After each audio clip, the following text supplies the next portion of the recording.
Today is a very interesting day as Microsoft has signed a Call of Duty contract with Nintendo, which is supposed to encourage and pressure Sony and the regulators into approving this deal and maybe just having Sony back off a little bit. I also believe that there is a deal maybe in the works or happening right now with Nvidia, which would allow cloud gaming to occur for, all these new Call of Duty titles that are going to be happening in the future. So the statement that I am reading from Forbes says Microsoft and Nintendo have now negotiated and signed a binding 10-year legal agreement to bring Call of Duty to Nintendo players the same day as Xbox with all the features and all that good stuff so that they can experience Call of Duty just as Xbox, PlayStation gamers enjoy Call of Duty when it launches. They are committed to providing long-term equal access to Call of Duty to other gaming platforms, bringing more choice to players and more competition to the market. So, we can agree or disagree about what is going to happen with the market exactly, but let's look at some of the other points that Paul Tassi from Forbes brings up. So the first one is the contract only means anything if Microsoft actually acquires Activision-Blizzard and gets control of Call of Duty, and that is,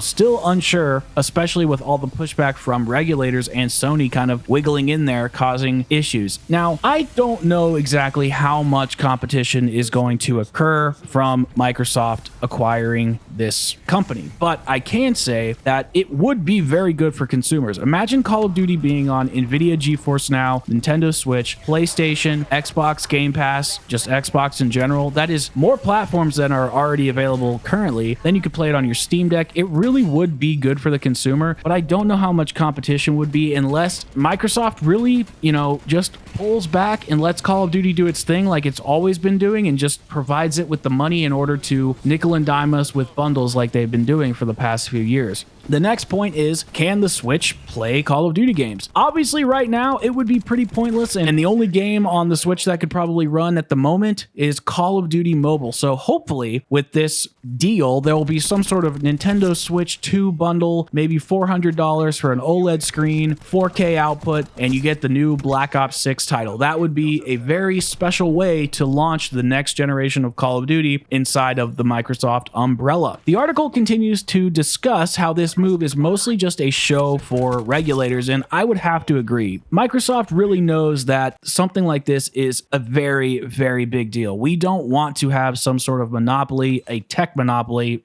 at that, controlling all of our goods and services from computer parts and pieces to the computers themselves, to the games, to the consoles. All of that under one umbrella is pretty concerning. But Sony, it's a little bit different with them compared to Microsoft because Sony, while they have tons of good IPs like Spider-Man and Ghost of Tsushima and all these different various games over the course of the last generation, nothing is as big as Call of Duty, and Sony has even said that themselves. They have said that if they lose Call of Duty, it will screw them so big that it could actually shut their company down. Now, whether or not that's true, that remains to be seen. I doubt it would be, but it would be a very devastating financial blow to the company. So we don't know what's going to happen, but the final thing in this article that I think is probably the most important is the level of transparency from both PlayStation and Microsoft and whether or not this transparency is genuine. And I would probably say that it's not. Both sides continue to make arguments that feel disingenuous. Even this statement alone,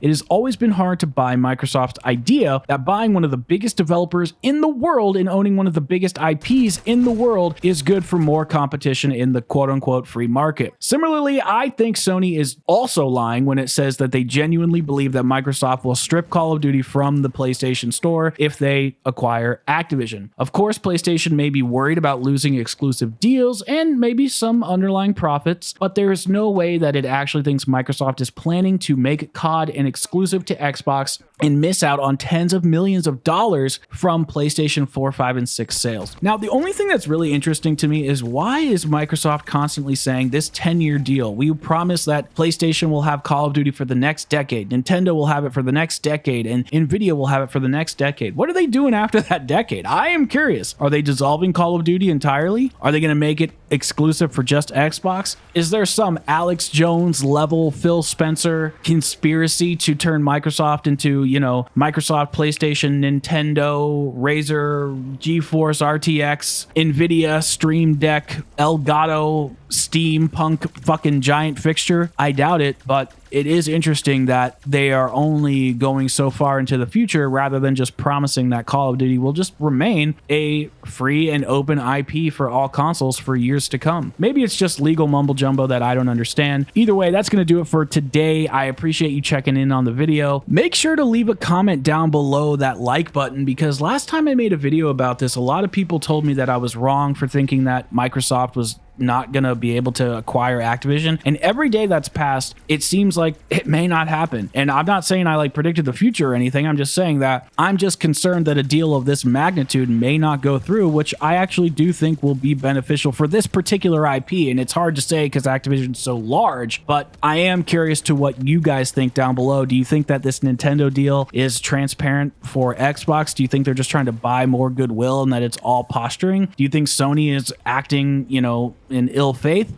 Just let me know what you guys think. I truly am curious. But that's going to do it for this video. Thank you guys so much for watching, and I will see you all in the next one. Peace out, everybody.